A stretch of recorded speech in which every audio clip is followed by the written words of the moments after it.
क्यों नहीं आएगी? ये भी हमारा घर है, ये भी हमारा परिवार है। घर एक शिव परिवार होता है बेटा, और कुछ नहीं होता। साधुए बने के काहे के बियाह कइल।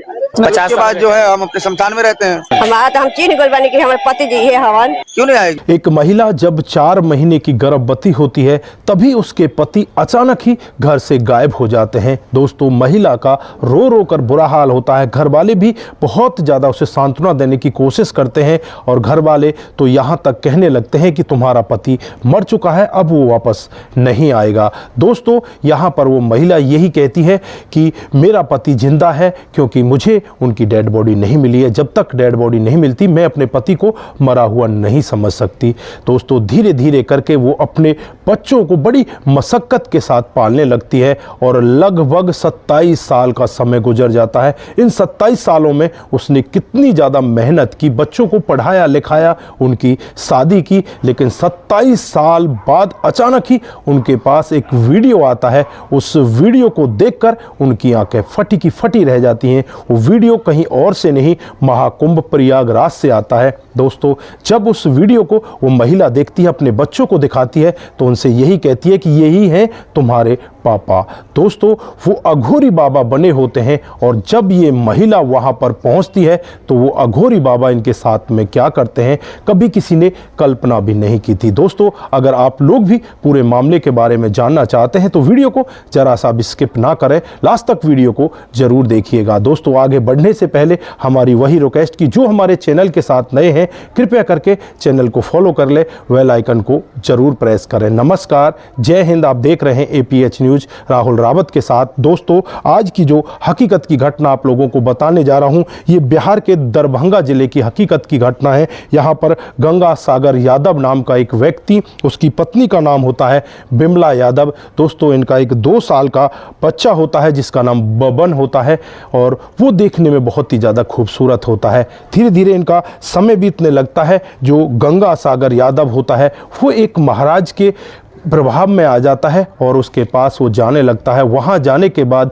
वो सुल्फा पीने लगता है, गांजा पीने लगता है और घर की जिम्मेदारियों से भागने लगता है। यहाँ पर जो इसकी पत्नी होती है बिमला यादव, उसे बार बार टोका करती, रोका करती, उससे यही कहती कि तुम ऐसा काम मत करो, तुम्हारे बच्चे हैं, इन बच्चों का क्या करोगे, क्योंकि एक बच्चा तो 2 साल का होता है और ये फिलहाल 4 महीने की गर्भवती हो चुकी होती है। वो कहती है कि तुम्हारा दूसरा बच्चा भी आने वाला है, इस बच्चे के लिए कुछ तो सोचो, जो तुम्हारा बच्चा बड़ा हो रहा है उसके लिए कुछ सोचो। ये स्कूल जाएगा, उसके बाद पढ़ेगा लिखेगा, इसको जीवन में आगे कुछ करना है, तो उसके लिए तुम कुछ कामकाज करो, तुम ऐसा मत करो। लेकिन यहाँ पर जो गंगा सागर होता है उसका दिमाग अलग ही हो जाता है और वो एक दिन अचानक ही घर से गायब हो जाता है। दोस्तों, पत्नी बिमला यादव का यहाँ पर रो रो कर बुरा हाल होता है। इधर जो घर वाले होते हैं उनका भी रो रो कर बुरा हाल होता है। नज़दीकी पुलिस स्टेशन में जाया जाता है, वहाँ गुमशुदगी की रिपोर्ट दर्ज कराई जाती है, आसपास के लोगों से पूछताछ की जाती है, लेकिन कहीं से भी कोई खुलासा नहीं हो पाता।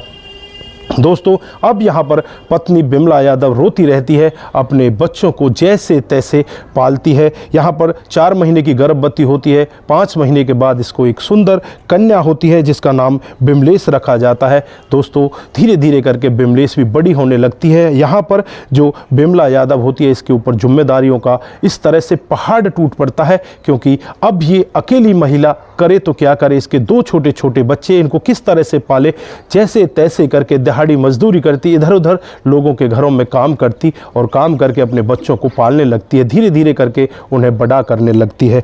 इधर जो घर वाले होते हैं वो सब यही सोच रहे होते हैं कि हमारा बेटा जिसका नाम गंगा सागर है वो मर चुका है, लेकिन पत्नी यहाँ पर ये सब नहीं सोचती। वो यही सोचती कि मेरा पति भटक चुका है, वो वापस जरूर आ जाएगा, किसी ना किसी दिन वो हमें जरूर मिल जाएगा। इसी तरह से धीरे धीरे करके लगभग 27 साल का समय बीत जाता है। समय आ जाता है जनवरी 2025 में दरभंगा जिले से इनके गांव का ही एक व्यक्ति कुंभ के मेले में जाता है और कुंभ के मेले में जब वो बाबाओं के पैर छू रहा होता है तभी वहां पर उसे एक बाबा ऐसा दिखाई देता है, उसे लगता है कि ये गंगा सागर है। दोस्तों, उसका वो वीडियो बनाता है और वीडियो बनाकर यहाँ पर बिमला यादव के बच्चों के पास भेजता है। जब बिमला यादव उस फोटो को देखती है तो बस देखते ही रह जाती है। वो तुरंत ही पहचान जाती जाती है कि ये तो मेरे पति गंगा सागर हैं। दोस्तों अपने बच्चों को, अपने देवर को वहाँ से लेकर तुरंत ही वो भी कुंभ के मेले में पहुँच जाती है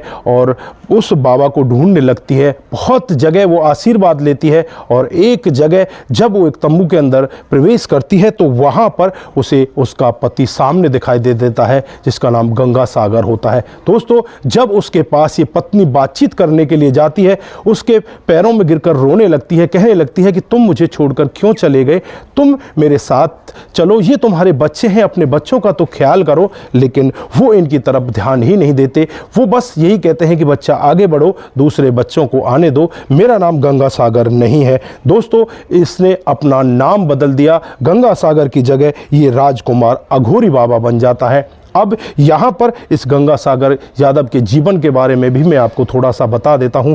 गंगा सागर खुद अपनी मर्जी से यहाँ से वो निकले थे एक बाबा के साथ, और बाबा के साथ चलते चलते वो आसाम पहुँच जाते हैं और वहाँ उनकी मुलाकात एक तांत्रिक महिला से होती है। उनके साथ वो काफ़ी दिन यहाँ पर तांत्रिक विद्या करते हैं और उसके बाद वो 5 साल पहले ही बनारस आ जाते हैं और बनारस में वो तांत्रिक विद्या करने लगते हैं। और फिर अब वो तंबू लगाकर यहाँ पर रह रहे होते हैं। जो कुंभ का मेला होता है उसमें उनका एक तंबू होता है, उस तंबू में बहुत सारे लोग भी आ जाते हैं। उस महिला के पीछे लोग बागों का तांता जुड़ा होता है, क्योंकि यहाँ पर उस बाबा से, जिसका नाम यहाँ पर राजकुमार अघोरी बाबा है, उनसे आशीर्वाद लेने के लिए लोग बाग पहुँच रहे होते हैं। दोस्तों यहाँ पर जो इनके बच्चे होते हैं वो भी यही चाहते हैं कि हमारे पिताजी हमारे साथ घर चलें, हमारे घर रहें, क्योंकि यहाँ पर बच्चों ने अपना घर बना लिया खुद का, उनकी शादी भी हो चुकी है। माँ जो बिमला यादव है बच्चों की, वो यही चाहती है कि मेरा पति मेरे घर पर चले, लेकिन यहाँ पर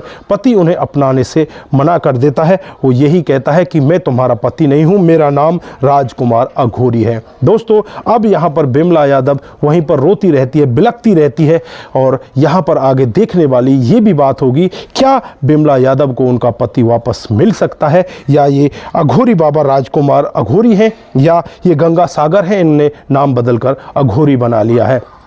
दोस्तों यहाँ पर पत्नी कुछ पहचान भी बताती है, कहती है कि इनके सर पर कटे का निशान है, इनके कंधे पर कटे का निशान है, वो निशान आप देख लीजिए, अगर वो निशान इनके शरीर पर नहीं है तो ये मेरे पति नहीं है। दोस्तों जब उनके शरीर पर वो निशान देखे जाते हैं तो तुरंत ही लोग बाग भी वहाँ पर यही कहने लगते हैं कि वाकई में ही ये तुम्हारे पति हैं और इनको तुम्हारे साथ जाना चाहिए, इनको इस तरह से अपने बीवी बच्चों को छोड़कर नहीं भागना चाहिए। ये अपनी जिम्मेवारियों से भागकर अगर साधु बन गए तो इन्होंने अच्छा काम नहीं किया, क्योंकि अपने बच्चों की परवरिश करना हर पिता का दायित्व होता है। पिता को अपने बच्चों की परवरिश करनी चाहिए और अपनी जिम्मेवारियों से इस तरह से कभी भी नहीं भागना चाहिए। कहा तो यहाँ तक जाता है कि जो यहाँ पर तांत्रिक महिला है उसने इसके ऊपर जादू टोना कर रखा है और जादू टोना की वजह से ये अपनी पत्नी को नहीं पहचान पा रहा है।